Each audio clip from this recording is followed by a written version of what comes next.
С глубоким сожалением Министерство здравоохранения вынуждено сообщить, что вчера от COVID-19 скончался еще один пациент. Это был мужчина 1984 года рождения, обратился в Джалабадскую областную больницу 12 июня с жалобами на проявление острого респираторного заболевания. Был установлен диагноз коронавирусной инфекции.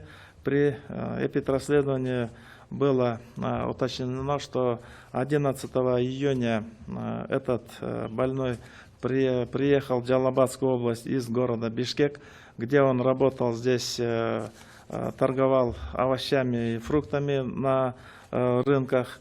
И приехал туда на похороны. 12 числа ему признаки острой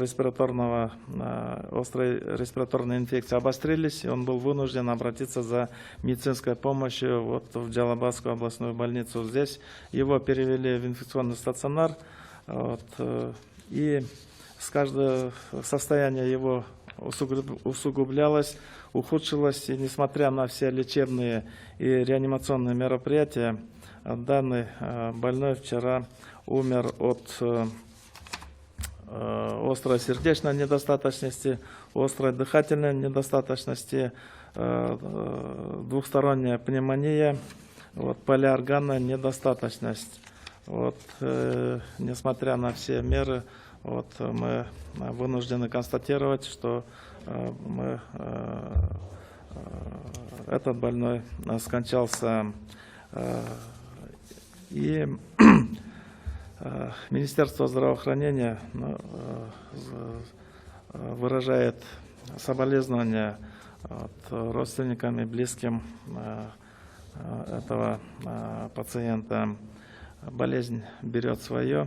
К сожалению, очень поздно обращение. И здесь установлен факт достаточно долгого времени самолечения в городе Бишкек. Данный больной самостоятельно получал и антибиотики, и жаропонижающие средства, что делать в нынешних условиях крайне нежелательно.